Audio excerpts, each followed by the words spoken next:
जय झूलेलाल।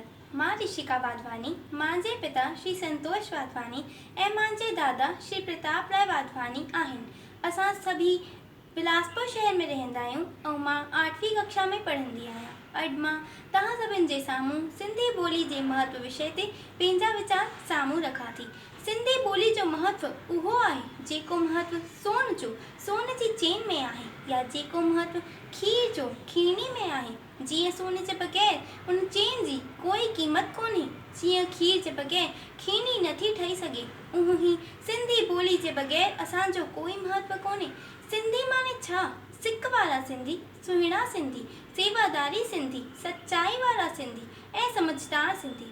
पर असां सिंधी कीअं आहियूं? छो कि सिंध में रहण वारा सिंधी, सिंधी लिखण वारा सिंधी ऐं सिंधी ॿोली ॻाल्हाइण वारा सिंधी। पर असां जॾहिं अविभाजित भारत खे लॾे आयासीं त पंहिंजी सिंध खे छॾे आयासीं। त पहिरीं असांजी सिंध छॾिजी वई, पर असां उतां पंहिंजी सिंधी भाषा ऐं पंहिंजी मिठड़ी सिंधी ॿोली गॾु खणी आयासीं। समय सां गॾु असांजे वॾनि खां पोइ असांजी सिंधी लिखण छॾिजी वई। हाणे बची आहे त असांजी मिठड़ी सिंधी ॿोली, जंहिंजे कारण ई असां सिंधी आहियूं। जॾहिं उहा बि छॾे छॾंदासीं त असां सिंधी कीअं थींदासीं? ख़ाली असां वाधवानी, गिडवानी, लालवानी, पमनानी ऐं पारवानी लिखण सां सिंधी न रहंदासीं। असांजो कोई अस्तित्व सिंधी जे नाते न बचंदो, छो कि असां पंहिंजे ॿारनि सां घर में सिंधी नथा ॻाल्हायूं। पर जॾहिं गुजराती पाण में मिलनि था त गुजराती में था ॻाल्हाइनि, मराठी गॾिजनि था त मराठी में था ॻाल्हाइनि, बंगाली बंगाली में, पंजाबी पंजाबी में था ॻाल्हाइनि। पर सिंधी जॾहिं गॾिजनि था त सिंधी में ॻाल्हाइनि ई नथा। पर हे जो वक़्तु ऐं दौरु हली रहियो आहे, हिन दौर खे ॾिसो ऐं पंहिंजे ॿारनि सां सिंधी ॿोली में ॻाल्हायो ऐं लिखियो।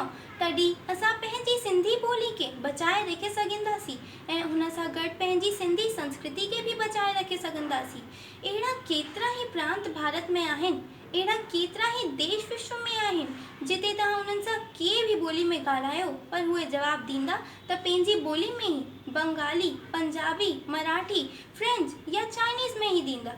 तव्हांखे सम्झणो हुजे या उन्हनि सां व्यवहार रखिणो हुजे त तव्हां उन्हनि जी ॿोली सिखी अचो। पर हिते उल्टो सिंधी सां सिंधी में ॻाल्हाइण जे बावजूदि जवाबु हिंदी में थो मिले।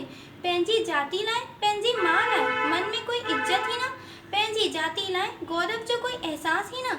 असांजी जाति में बि कई महान हस्ती थी गुज़री आहिनि, असांजी जाति में बि कई महान हस्ती हयात आहिनि।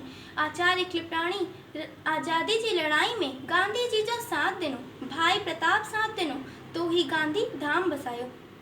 दादा दुखायल विनोबा भावे जो साथ ॾिनो। साधु T.L. वासवाणी ऐं स्वामी मीरा शाह समाज में परिवर्तन आणण जी कोशिश कई। भगत कंवर राम साहिब जी पंहिंजे संगीत जो जादू हलाए माण्हुनि खे दीवानो ठाहियो। नारायण शाह ऐं किशन खटवाणी साहित्य जगत में नालो कमायो।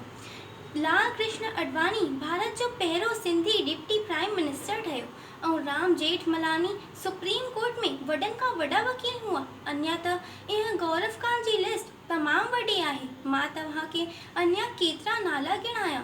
छा इन सभिनि जे बावजूदि असांखे पंहिंजी जाति ऐं ॿोली जे लाइ मन में कोई इज़त आहे?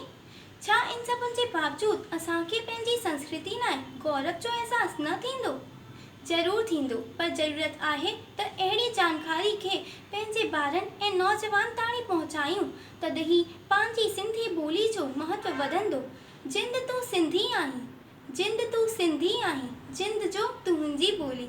इन्हे लाइ सिंधी आहियो, सिंधी ॻाल्हायो। जय झूलेलाल।